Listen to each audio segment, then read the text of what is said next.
A revisão de véspera sempre é boa, não é, pessoal?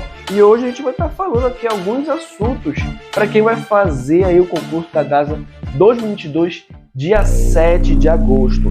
São assuntos de grande importância, tá bom, pessoal? Principalmente para quem é concurseiro aí de engenharia sanitária e ambiental. E claro, pessoal, tem alguns assuntos que é comum para todos os cargos. Verifique no edital de vocês os assuntos que eu vou falar aqui, se tem dentro do edital. Depois de assistir nosso vídeo, não esquece de deixar o nosso like, se inscrever no nosso canal e seguir nossa rede social, que é @estudos de ambientais. Eu vou colocar aqui para vocês uma apresentaçãozinha para vocês me compreenderem e entenderem o que estou falando, tá bom, pessoal? Agora vamos saber quais os temas que vamos falar hoje. Olha só, pessoal, vamos falar aqui a legislação ambiental, tá bom? Licenciamento ambiental, política nacional dos recursos hídricos, que é importante e comum para todos os cargos. Vamos falar de gerenciamento de resíduos. Vamos falar também da lei do saneamento básico, que é comum para todos os cargos. Técnicas de análise de risco, provavelmente tem em todos os cargos também. Estudo de impacto ambiental e relatório de impacto ambiental. E abastecimento de água, que com certeza tem em todos os cargos também. Tá bom, pessoal? Verifique no edital de vocês se tem esses temas. Com certeza tem. É importante você estar assistindo essa aula de revisão. Beleza, pessoal? Bora começar aqui para o nosso licenciamento ambiental, que todo profissional que trabalha, que vai trabalhar aí como concursado da DASA, tem que saber como regular e fiscalizar o licenciamento ambiental. Mas, claro, tem que entender a resolução 237/97, que dispõe sobre o licenciamento ambiental. Bora lá? Nós já temos que entender inicialmente o conceito de licenciamento ambiental e licença ambiental, que tem uma diferença. O licenciamento ambiental é um procedimento administrativo pelo qual o órgão licencia a localização, a instalação, a ampliação e operação de empreendimentos que possam causar degradação ambiental e são utilizadores de recursos ambientais. E sobre qualquer forma que possam causar degradação ambiental, considerando as disposições legais, regulamentares e as normas técnicas aplicáveis ao caso. Agora, bora entender o conceito de licença ambiental. A licença é um ato administrativo, enquanto o procedimento administrativo é o licenciamento ambiental. São diferentes. A licença ambiental é aquele arquivo, é aquele documento. O licenciamento ambiental é um processo ambiental. A licença é um documento ambiental. Captou? Beleza. Então, a licença ambiental ela estabelece restrições e medidas de controle ambiental que deverão ser obedecidas pelo empreendedor, pessoa física ou jurídica, para localizar, instalar, ampliar e operar empreendimentos ou atividades utilizadoras dos recursos ambientais, consideradas efetiva ou potencialmente poluidoras sobre qualquer forma, possam causar degradação ambiental. Então é importante vocês entenderem essa diferença. Beleza? Bora para frente. A gente tem que entender que no artigo 2º da resolução CONAMA 237/97, que a localização, a construção, instalação, ampliação, modificação, operação de empreendimentos e atividades utilizadoras de recursos ambientais, consideradas efetivamente ou potencialmente poluidoras, bem como empreendimentos capazes de causar degradação ambiental, dependerão do prévio licenciamento ambiental. Então, qualquer atividade que cause degradação ambiental, vai ser necessário o prévio licenciamento ambiental. Artigo 6º. A licença ambiental para empreendimentos e atividades consideradas efetivamente ou potencialmente causadoras de significativa degradação ambiental dependerá do prévio estudo de impacto ambiental, ou seja, o IARIMA, que vamos falar aqui mais para frente da nossa aula, tá bom? Terá que ser dado a publicidade, vai ser realizada a audiência pública e, quando couber, também de acordo com a regulamentação. Nós temos que entender que no licenciamento ambiental existe a emissão de 3 licenças ambientais: a licença prévia, a licença de instalação e a licença de operação. Bora entender as especificidades de cada licença ambiental? Beleza, bora lá.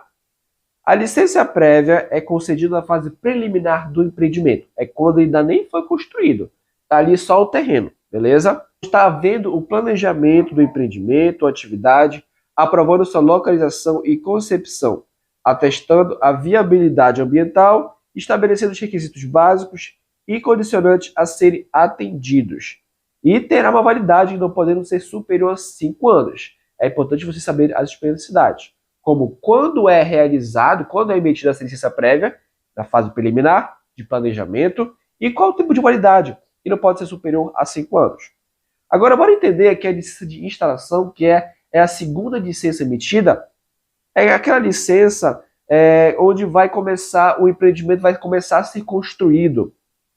Autoriza a instalação do empreendimento ou atividade de acordo com as especificações constantes dos planos, programas e projetos aprovados, incluindo as medidas de controle ambiental e demais condicionantes da qual constitui motivo determinante, não podendo ser superior a 6 anos.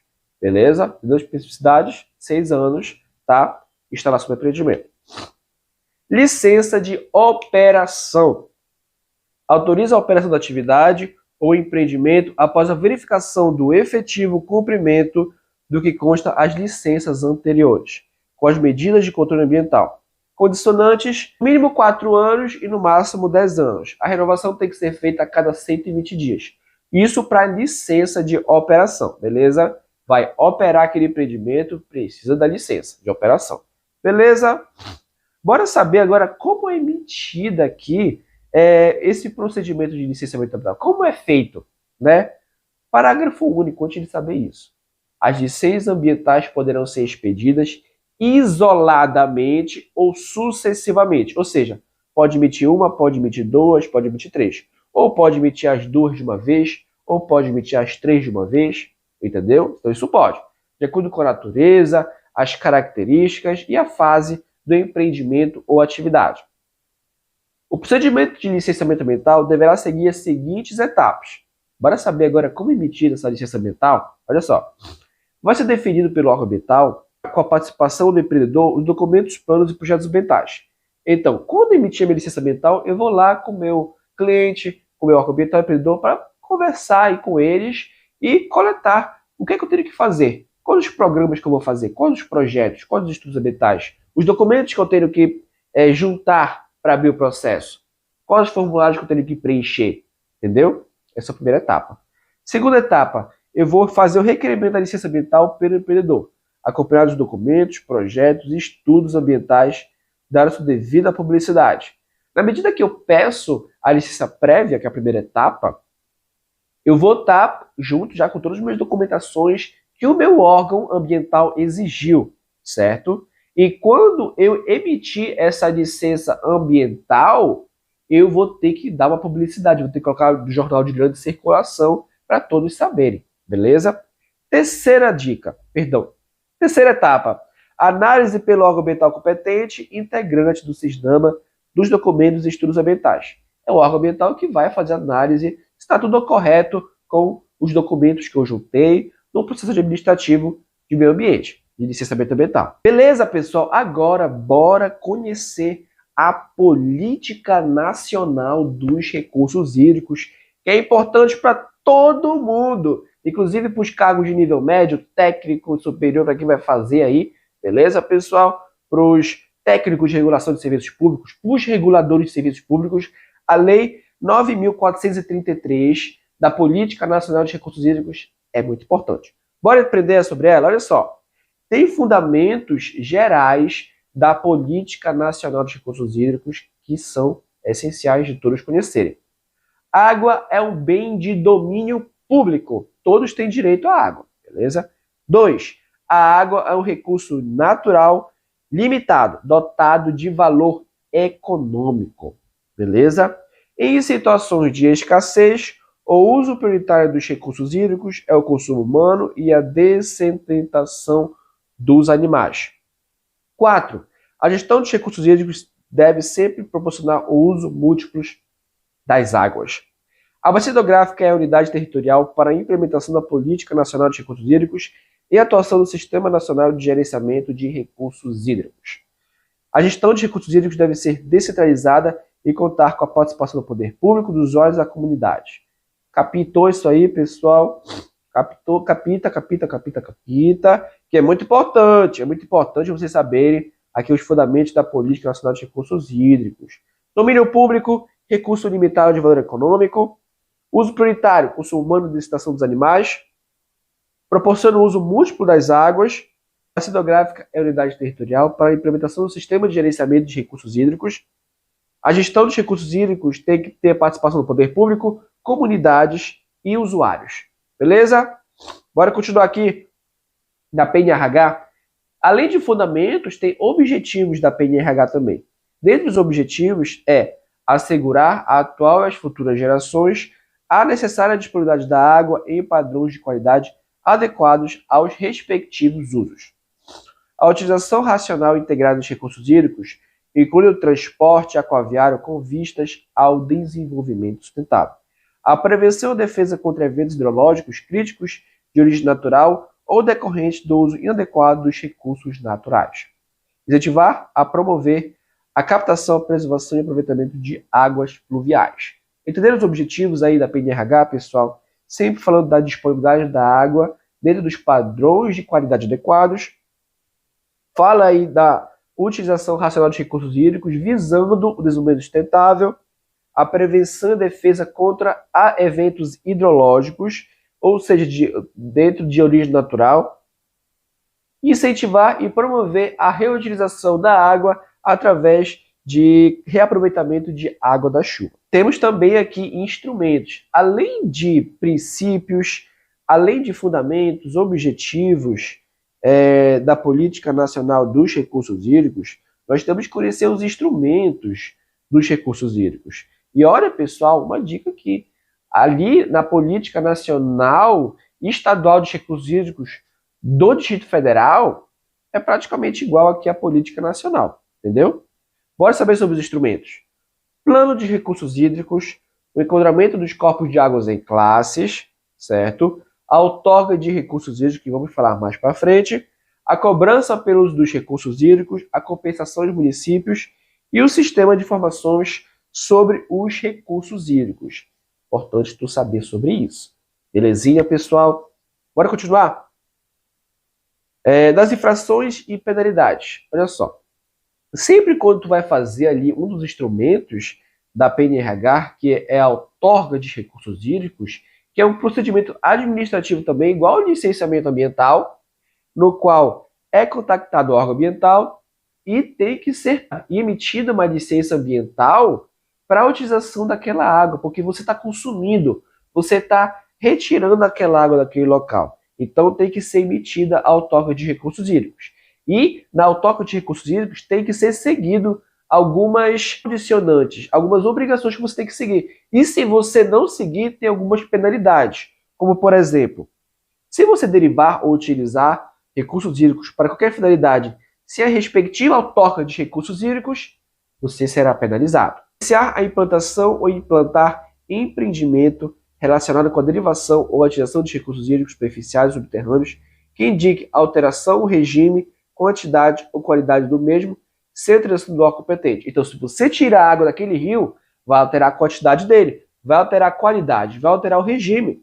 E se você não tiver a autorização do órgão ambiental para fazer isso, você será penalizado. Beleza? 3. Utilizar-se dos recursos hídricos ou executar obras ou serviços relacionados com os mesmos em desacordo com as condições estabelecidas na outorga. Obviamente, como eu falei para vocês, na outorga de recursos hídricos tem condicionantes, tem obrigações, certo, que devem ser seguidas. Se você sair delas, você vai ser multado. Beleza?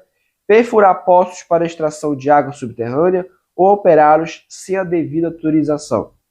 5. Fraudar poços para extração de água subterrânea ou operá-los sem a devida autorização. 6. Fraudar as medições dos volumes de água utilizados ou declarar valores diferentes dos medidos. 7. Infringir normas estabelecidas no regulamento desta lei e nos regulamentos administrativos compreendendo instrumentos e procedimentos fixados. Obstar ou dificultar a ação fiscalizadora das autoridades competentes no exercício das suas funções. Entendeu as penalidades aí da Política Nacional de Recursos Hídricos?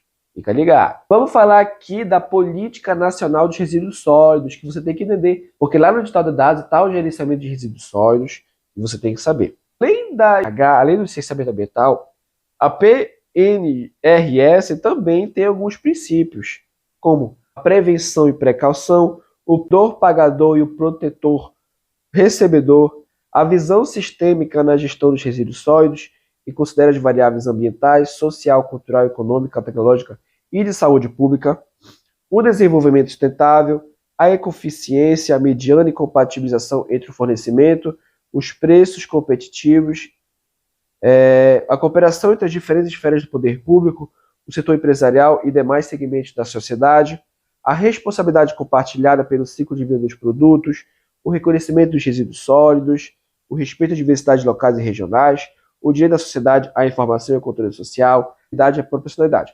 Assim, pessoal, geralmente, os princípios da Política Nacional de Recursos Hídricos não caem muito em provas, certo? Só dê uma vista ali de longe e tente memorizá-las, mas não aquele negócio afinco, sabe? Para vocês não cansarem muito a mente. Porque não cai muito os princípios. Entendeu, pessoal? Vamos falar dos objetivos da Política Nacional de Recursos Hídricos. Proteção da saúde pública e da qualidade ambiental, não geração, redução, reutilização, reciclagem e tratamento de resíduos sólidos, que o edital da DASA deixa isso bem claro, que eles querem saber sobre isso. Vamos falar mais para frente, tá bom? Bem como a disposição final ambientalmente adequada dos rejeitos. Estímulo à adoção de padrões sustentáveis de produção e consumo de bens e serviços, adoção, desenvolvimento e aprimoramento de tecnologias limpas como forma de minimizar impactos ambientais, dentre outros objetivos da Política Nacional dos Resíduos Sólidos. Beleza? Bora saber mais um pouquinho aqui. Tem alguns conceitos que são importantes de vocês saberem, até para conhecer ali durante o serviço de regulação e fiscalização de serviços públicos, você tem que saber. Conceitos de acordo setorial, por exemplo. Ato de natureza contratual firmado entre o poder público e fabricantes, importadores, distribuidores ou comerciantes, tendo em vista a implantação de responsabilidade compartilhada pelo ciclo de vida. E olha, pessoal, acabei pulando aqui o artigo 9, que fala: na gestão e gerenciamento de resíduos sólidos deve ser observada a seguinte ordem de prioridade. Isso cai muito. Não geração, redução, reutilização, reciclagem, tratamento de resíduos sólidos e disposição final. São 6 etapas para uma disposição e destinação final adequada de um resíduo sólidos dentro dos padrões de desenvolvimento sustentável. Beleza? Bora aqui para o nosso segundo conceito que você tem que saber. Área contaminada. Local onde há contaminação causada pela disposição regular ou irregular de quaisquer substâncias ou resíduos. 3. Área órfã contaminada. Área contaminada cujos responsáveis pela disposição não sejam identificáveis ou individualizáveis. 4. Ciclo de vida do produto. Série de etapas que envolve o desenvolvimento do produto, a obtenção das matérias-primas e insumos, o processo produtivo e o consumo e a disposição final. Coleta seletiva. Coleta de resíduos sólidos previamente segregados, conforme sua constituição ou composição. Tem que saber disso. Beleza, pessoal? Esses conceitos aqui são muito importantes, caso mencionem lá na prova, beleza? E caso caia algum desses conceitos. São mais importantes do que os princípios e objetivos da PNRS. Beleza? Bora lá. Vamos entrar aqui nessa lei que... Olha, essa lei que, inclusive, essa lei tem aqui no canal completa, aqui eu vou fazer só um resumo aqui bem básico para vocês, tá bom? Para quem quiser assistir, tem aqui link aqui no canal. Inclusive, tem mais dicas da DASA para vocês assistirem. Tá bom, pessoal? E o link aqui da Lei do Saneamento Básico completo da nossa aula. Beleza? Bora aqui para a Lei do Saneamento Básico, um resumo das principais partes que eu considero de grande importância para todos que vão fazer o concurso da DASA 2022. Beleza, pessoal? Bora lá. Os serviços públicos de saneamento básico serão prestados com base nos princípios fundamentais: universalização do acesso, integridade compreendida com o conjunto de todas as atividades e componentes de cada um dos diversos serviços de saneamento básico, propiciando a população e o acesso na conformidade de suas necessidades e maximizando a eficácia das ações e resultados.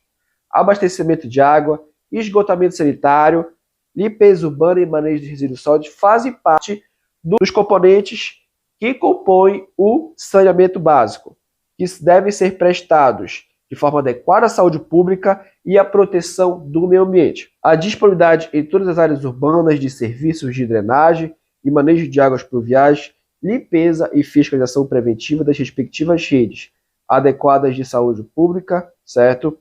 Adoção de métodos, técnicas e processos que considerem as peculiaridades locais e regionais. Beleza, pessoal? Bora lá, bora continuando. Temos mais princípios fundamentais que a gente tem que saber da lei do saneamento. Articulação com as políticas de desenvolvimento urbano e regional, de habitação, de combate à pobreza e a sua erradicação, de proteção ambiental, de promoção de saúde e outras de relevância e interesse social voltadas para a melhoria da qualidade de vida para as quais o saneamento básico seja fator determinante. Eficiência e estabilidade econômica, utilização de tecnologias apropriadas, transparência de ações, segurança, qualidade e regularidade, integridade das infraestruturas e serviços com gestão eficiente. Assim, pessoal, a gente entendendo aqui como é o objetivo da DASA, que é a regulação e fiscalização de serviços públicos, 50% desses princípios fundamentais, creio que não vão cair. Na minha opinião, tá, pessoal? Mas estudem tudo que vocês puderem, tá bom? Salário de 10 mil reais. Salário de 10 mil reais, tu vai querer passar alguma coisa? Não vai, né? Tu é concurseiro, pô. Então, beleza? Bora continuar aqui alguns conceitos que você tem que saber. Tenho certeza que vai cair na prova. Isso aqui vai cair. Vai cair, beleza? Alguns conceitos. Conceito de saneamento básico. Qual é? Conjunto de serviços e infraestruturas, instalações operacionais de abastecimento de água potável, construção de produtividade, infraestrutura e instalações necessárias de abastecimento público de água potável, desde a captação até as ligações prediais e respectivos instrumentos de medição. E esse saneamento básico compõe o esgotamento sanitário, a limpeza urbana de manejo de resíduos sólidos e a drenagem urbana. Não deixa de saber disso, que eu não canso de falar isso, beleza? Não canso de falar isso para vocês. Esgotamento sanitário. Construir produtividades, infraestruturas e instalações operacionais de coleta, transporte, tratamento e disposição final adequado dos esgotos sanitários, desde as ligações prediais até o seu lançamento final ao meio ambiente. Isso é o esgotamento sanitário. Limpeza urbana e manejo dos resíduos sólidos. Conjunto de atividades, infraestruturas e instalações operacionais de coleta, transporte, transbordo e tratamento e destinação final do lixo doméstico. Drenagem e manejo de águas pluviais. Limpeza e fiscalização preventiva das respectivas redes urbanas. Conjunto de atividades, infraestruturas e instalações operacionais de drenagem urbana, de águas pluviais, de transporte, detenção ou retenção para abastecimento de vazões. Entendam os conceitos de esgotamento sanitário, limpeza urbana e manejo de resíduos sólidos, drenagem de águas pluviais, uma forma de prestar serviços de uma forma adequada. O conceito desses temas está sempre prestar o esgotamento sanitário de forma adequada, fazer a sua disposição final de forma adequada, assim como também no manejo de resíduos sólidos e na drenagem e manejo de águas pluviais. Entendeu? Bora continuar aqui, olha só. Assim como na DASA ela fala da regulação e fiscalização dos serviços públicos, no artigo 4º aqui da Lei do Saneamento Básico, os recursos hídricos não integramos o serviço público de serviço de saneamento básico. Então, lá na prova da DASA, quando eles quiserem te confundir, eles vão botar o saneamento básico com o recurso hídrico. E eles não trabalham em conjunto, beleza? Não te esquece disso. Eles vão querer te confundir lá na prova. Artigo 5º. Não constitui serviço público a ação de saneamento executada por meio de soluções individuais, desde que o usuário não dependa de terceiros para operar os serviços. O lixo originário de atividades comerciais, industriais e de serviços cuja responsabilidade pelo manejo não esteja atribuída ao gerador pode ser considerado resíduo sólido urbano. Entendeu, pessoal? Artigo 7º. Para os efeitos desta lei, o serviço público de limpeza urbana e manejo de resíduos sólidos urbanos é composto pelas seguintes atividades: coleta, transbordo e transporte de resíduos, triagem para fins de reuso, reciclagem, tratamento, inclusive a compostagem, varrição, capina e poda de árvores, em vias de logradouros públicos. Entendeu, pessoal? Aqui para fins de serviços de limpeza pública. O que é uma limpeza pública? É a triagem, é o transbordo, é o transporte, é a varrição. Tem que saber sobre isso, beleza? Continuando aqui, pessoal. Olha só, o artigo 9 fala que o titular dos serviços formulará a respectiva política pública de saneamento básico. Então, aquela empresa ali que elaborou o sistema de gestão integrada de resíduos sólidos, que é voltado para o saneamento básico, é responsável por alguns pontos, como elaborar um plano de saneamento básico, a prestar diretamente ou autorizar a delegação de serviços e definir o ente responsável, adotar parâmetros para a garantia do atendimento ao essencial à saúde pública e o volume, mínimo per capita de água, fixar os direitos e deveres dos usuários, intervir e retomar a operação dos serviços delegados. O artigo 10 fala a prestação de serviços públicos de saneamento básico por entidades que não integrem a administração titular depende da celebração de contrato.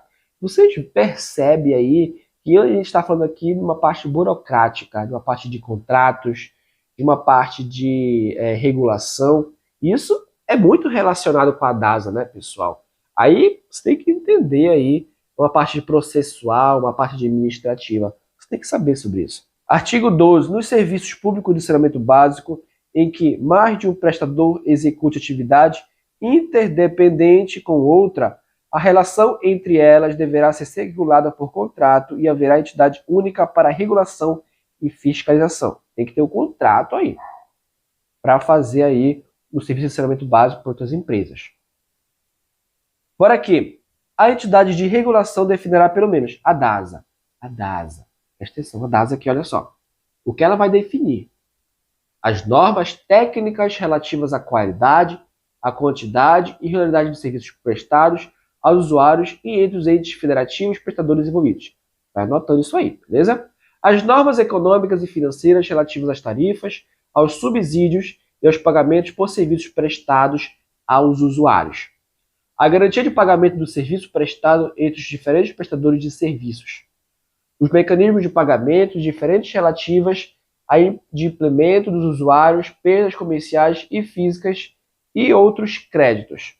O sistema contábil específico para os prestadores que atuem em mais de um município. Beleza? E no artigo 14 fala que a prestação regionalizada de serviços públicos de saneamento básico é caracterizada por um único prestador de serviço para vários municípios contíguos ou não. Uniformidade de fiscalização e regulação dos serviços, inclusive de sua remuneração. Compatibilidade de planejamento. Artigo 15. Na prestação regionalizada de serviços públicos de saneamento básico, atividades de regulação e fiscalização poderão ser exercidas. Beleza? Então, provavelmente, a DASA ali não pode atuar ali nos serviços públicos de regulação e fiscalização em outros municípios.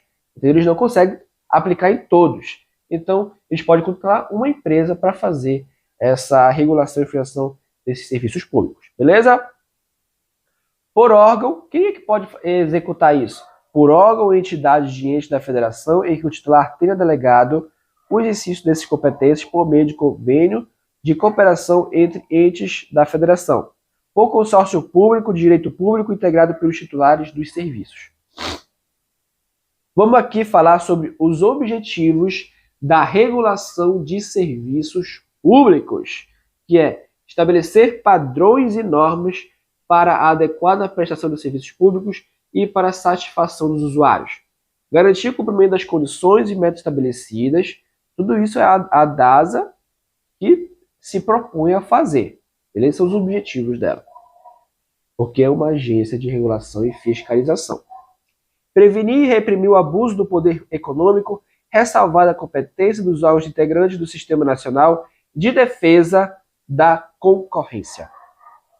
Definir tarefas que assegurem tanto o equilíbrio econômico e financeiro dos contratos, como a modicidade tarifária mediante mecanismos que induzam a eficiência e eficácia dos serviços e que permitam a apropriação social dos ganhos e produtividade.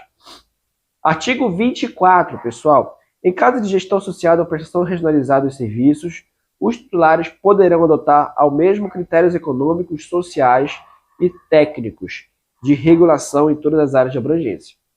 Beleza? Artigo 25. Os prestadores de serviços públicos de saneamento básico deverão fornecer à entidade reguladora todos os dados e informações necessárias para o desempenho de sua atividade.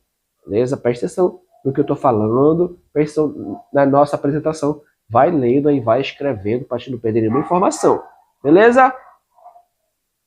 Vamos falar aqui sobre EIA-RIMA, que eu acho que está no edital de todo mundo, tá, pessoal? Que é o estudo de impacto ambiental e relatório de impacto ambiental, tá bom, pessoal? Vamos saber o conceito de impacto ambiental? O conceito de impacto ambiental é qualquer alteração das propriedades físicas, químicas e biológicas do meio ambiente causada sobre qualquer forma da matéria ou energia resultante de atividades humanas, que direta ou diretamente afeta a saúde, a segurança e o bem-estar da população, as atividades sociais e econômicas, a biota, as condições estéticas e sanitárias do meio ambiente, a qualidade dos recursos ambientais. Dependerá do estudo de impacto ambiental e relatório de impacto ambiental em caráter supletivo, esquece disso, supletivo, ou seja, outras empresas, o órgão ambiental pode, federal, né, pode obrigar que o órgão estadual ambiental execute o procedimento de licenciamento ambiental. Agora, quais atividades são passíveis de realização do EIA-RIMA? Estradas de rodagem, com 2 ou mais faixas de rolamento, ferrovias, portos e terminais, aeroportos, oleodutos, gasodutos, linhas de transmissão acima de 230 kV. Tem que saber disso, beleza? Bora continuar aqui. O EIA-RIMA possui 4 diretrizes gerais, que tem que estar presente dentro do seu relatório técnico. O EIA-RIMA é um relatório técnico. O que é que tem que estar presente ali dentro do EIA-RIMA? Ele tem que identificar e avaliar sistematicamente os impactos ambientais. Ele tem que definir os limites da área geográfica a ser direta ou indiretamente afetada pelos impactos. Tem que considerar os planos e programas governamentais e tem que contemplar todas as alternativas tecnológicas e de localização do projeto. Ou seja, tem que estar dentro desse EIA-RIMA, todas essas diretrizes. Por exemplo, se você vê ali o EIA-RIMA, você vai perceber ali dentro dos tópicos, dentro das informações, descrições, detalhamentos, que essas informações estão presentes. Agora, bora entender aqui qual é o conteúdo desse EIA-RIMA. Tem que ter o diagnóstico ambiental das áreas de influência do projeto, tem que ter, nesse diagnóstico ambiental, a análise do meio físico, o meio biótico, o meio socioeconômico, o meio físico, por exemplo, o solo, as águas, o ar, o clima, o meio biótico, fauna, flora, socioeconômico, saneamento, emprego, ocupação do solo, entendeu? E tem que também fazer a análise dos impactos ambientais, que são muito importantes aí na avaliação de impacto ambiental, no estudo de impacto ambiental em si, tá? Vai ter que colocar todas as suas alternativas através da identificação, previsão da magnitude e interpretação da importância dos prováveis impactos, positivos, negativos, etc. A definição das medidas mitigadoras dos impactos negativos, entre elas os impactos positivos e negativos, entre elas os equipamentos de controle do sistema de tratamento e despejo. Beleza? Vamos continuando! Vamos falar agora sobre o relatório de impacto ambiental, que é realizado em conjunto com o EIA. Só que o RIMA é praticamente uma complementação do RIMA, porque o RIMA ele vai para a audiência pública e será analisado por comunidades com baixa instrução. Então esse RIMA ele tem que ser realizado de fácil compreensão através de cartas, mapas, gráficos. Isso é, de forma geral, o RIMA. Bora entender aqui em detalhes sobre o RIMA. O RIMA tem que estar presente os objetivos e justificativas do projeto, sua relação e compatibilidade com as políticas setoriais, a descrição do projeto e suas alternativas tecnológicas e locacionais, especificando para cada um deles nas fases de construção e operação nas áreas de influência. Beleza, pessoal? A síntese dos resultados dos estudos de diagnóstico ambiental da área de influência do projeto. A descrição dos prováveis impactos ambientais da implantação e operação da atividade, características da qualidade ambiental futura da influência, descrição dos efeitos esperados das medidas mitigadoras. Tudo isso tem que estar presente no relatório de impacto ambiental, beleza? No RIMA. Bora conhecer agora aqui sobre as técnicas de análise de risco, que praticamente aqui, risco toda profissão tem que saber. Então, com certeza aqui a análise de risco está presente em todo o edital da DASA. Então fica ligado. Aqui a gente vai falar sobre algumas técnicas que são as que mais caem em concursos públicos. São técnicas de gestão de recursos hídricos que são utilizadas para otimizar a identificação, a classificação de risco ou perigo, beleza? Olha só, a primeira técnica que é utilizada e a mais utilizada é a técnica de análise preliminar de risco, que é a APR. A análise preliminar de risco consiste em um estudo antecipado e detalhado de todas as fases de trabalho, a fim de detectar os possíveis problemas que poderão acontecer durante a execução. É um estudo realizado durante a fase de concepção e desenvolvimento prematuro de novo sistema. É uma técnica qualitativa. Fica ligado nesse negócio de qualitativa, quantitativa. Eles pedem muito em provas de concursos públicos, beleza? Bora continuar aqui. Árvore de falhas. Árvore de falhas é um procedimento lógico-dedutivo. Ele investiga as sucessivas falhas e fala de diversos fatores relacionados às falhas, sejam elas de caráter consequências e análise de tempos para reparos. Ela é uma técnica quantitativa, beleza? Árvore de falhas, pessoal, ela sempre é um sistema de pluricausalidade. É uma técnica qualitativa e fala de sistemas de disfuncionamento. Ela sempre fala especificamente de uma lesão, sendo seus eventos anteriores concretos reais. Tá bom? Então tem inter-relações em todos esses pontos. Beleza, pessoal? Bora continuando. Aqui tem mais dois conceitos aqui, técnicas de riscos, né? De análise de riscos. Que é a FIMEA, que ela identifica potenciais modos de falha que podem ser utilizados em diferentes áreas de organização. Pode ser utilizada essa técnica de análise de risco. Tem o HAZOP, que é a estudo de periculosidade e operabilidade, que vai identificar os perigos e problemas de operabilidade de um processo. Vai fazer perguntas de forma estruturada através de palavras-chave. Quando falar palavra-chave, você vai saber que está falando da técnica HAZOP, beleza? E sempre tem a participação de uma equipe multidisciplinar, certo, pessoal, dentro dessa técnica. Técnica de incidentes críticos.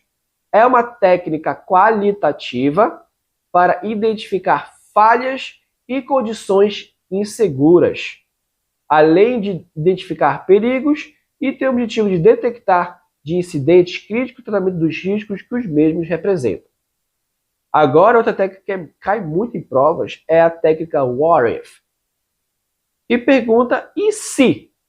É uma técnica geral qualitativa, tanto na fase do processo, projeto ou pré-operacional. A finalidade do What If é testar possíveis omissões em projetos. É uma técnica dessa que você vai utilizar, você vai estar otimizando o seu projeto, otimizando os riscos, de maneira que eles sejam facilmente identificados e facilmente tabelados na sua análise de risco, beleza?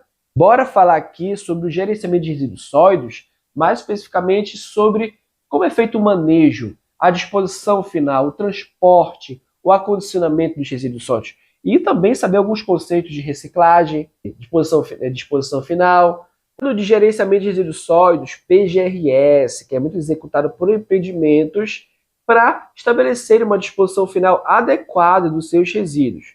O Plano de Gerenciamento de Resíduos Sólidos, como são conhecidos, é um instrumento nacional que participa para o maior controle da destinação dos resíduos pelo poder público.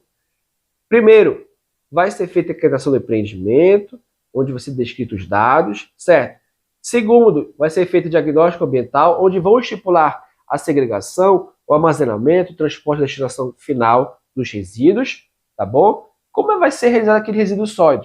Primeiro eu vou separar ele, depois ele vai para aquele local ali, ele vai fazer o transporte, depois ele vai lá para a porta ali da nossa organização e vai ser coletada pela coleta seletiva.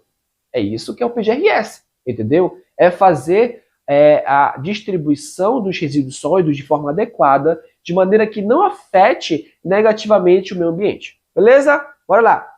E nós temos que conhecer também conceitos, como o conceito de coleta seletiva, reutilização, reciclagem e logística reversa, que faz parte do PGRS. Mas antes disso, tem técnicas de tratamento de resíduos, assim como técnicas de disposição final de resíduos sólidos, e a gente tem que saber conhecer também os tipos de resíduos sólidos. Tudo isso de uma forma resumida para vocês. Beleza? Técnicas de tratamento de resíduos. Tem o tratamento bioquímico, compostagem, tudo tratamento de resíduos. Tratamento térmico, que é incineração, pirólise, plasma, secagem, são técnicas de tratamento adequado dos resíduos sólidos. Técnicas de disposição final: aterro sanitário, aterro controlado, lixão. O aterro sanitário é o mais adequado, certo? Dentro dos padrões ambientalmente adequados de serem realizados. O controlado não é ambientalmente adequado, nem muito menos o lixão. O lixão é o pior de todos. Tipo de resíduo. Existem diferentes formas de resíduos, que são classificados em lixo residencial, comercial, industrial, hospitalar, especial, perigosos. Beleza? Bora aqui saber sobre os resíduos de classe 1 também, que são classificados de acordo com a legislação. Os resíduos de classe 1 são os resíduos perigosos, que são resíduos com características de inflamabilidade, reatividade, toxicidade e patogenicidade. Resíduos de classe 2 são os não perigosos, não inertes e inertes. O classe 2 não inertes são resíduos com combustibilidade, biodegradabilidade e solubilidade. Acarreta risco à saúde e ao meio ambiente. Resíduos de classe 2 inerte. Características não oferecem risco à saúde e ao meio ambiente. Agora, bora saber aqui o nosso último assunto, que vai cair para todo mundo aí, tá bom? Abastecimento de água, pessoal. Nós temos que saber, inicialmente, ali, o conceito de manancial superficial, porque o abastecimento de água vai ser captado de um rio, onde vai passar pelo tratamento da água. E esse manancial superficial são os rios, lagos, lagoas e constituem os mais comuns e mais utilizados no Brasil e é mais explorado em razão das numerosas bacias hidrográficas existentes. Então, manancial superficial é o rio, é o lago, beleza? Manancial subterrâneo é a água oriunda da terra de forma geralmente de lençóis freáticos e confinados. Sabe aquele poço de água que tem lá atrás da tua casa? Pode ter, né? Não sei. Isso é o manancial subterrâneo. A água pode ser tirada de lá também, beleza? Bora conhecer as etapas de tratamento de água? São aqui 5 etapas de tratamento de água, pessoal. Olha só. Sedimentação. Os flocos serão formados. Vai ver toda a coleta daquela água, né? Do manancial. Obviamente, essa água vem própria, né? Ela não vem própria para consumo, entendeu? Então, vai passar pelas suas etapas de tratamento. Vai passar pela sedimentação, onde os flocos são formados, certo? Na unidade anterior, são submetidos a uma situação calmaria. Então, os flocos irão entrar em calmaria, beleza? No instante que eles entrarem em calmaria, eles vão se acumular. E nesse acúmulo vai entrar um equipamento para retirar esse acúmulo de sedimentos, beleza? Bora para a nossa segunda etapa, filtração. Ali, por baixo de outro equipamento, tem uma filtração. Essa filtração vai remover as impurezas que não foram removidas na etapa anterior de sedimentação e vai remover os flocos um pouco menores. Beleza? Vamos para a desinfecção, que vai remover flocos menores ainda, vai desinfectar, certo? De modo a garantir uma água de boa qualidade em termos bacteriológicos, certo? Então vai colocar cloro ali para fazer ali a desinfecção total dessa água. Coagulação, provavelmente tem alguns flocos ali rodando, né? A coagulação, ela vai utilizar ali um produto ou um procedimento de neutralização de carga elétrica, onde as cargas negativas nas partículas naturais, certo? É adicionado um produto químico chamado de coagulante e pode ser feito de sulfato de alumínio. A coagulação é quando ocorre aquela junção de todos como posso dizer para vocês, Os sedimentos eles vão ficar maiores e serão mais fáceis de serem retirados. Floculação, nossa última etapa, pessoal. Uma vez que as partículas estão desestabilizadas, então é necessário que os membros aglutinem. Eles vão aglutinar novamente. Onde eles vão formar flocos mais pesados e eles vão descer lá para o fundo do tanque e vão facilitar a retirada desses sedimentos. Entendeu, pessoal? Então, esses foram os principais temas que têm a grande probabilidade de cair no concurso da DASA 2022. Então, fiquem ligados nesses assuntos. Beleza, pessoal? Então, pessoal, para quem gostou dos nossos vídeos aí da DASA 2022, deixa um like, ativa o sininho e se inscreve no nosso canal. E quem gostou daqui da nossa aula também, né, pessoal, da nossa aula de revisão de véspera, que é importante você estar assistindo. Para quem ainda não assistiu nossas dicas sobre a DASA 2022, tem links aqui embaixo, tá bom? Inclusive, vou colocar aqui de novo a lei do saneamento básico, como eu já falei para vocês assistirem, que vai cair certeza, beleza, pessoal? E também, ao longo da semana, a gente tem aí uma semana ainda, para a gente dar mais dicas sobre o curso da DASA 2022. Beleza, pessoal? Então a gente vai ficando por aqui. Fui!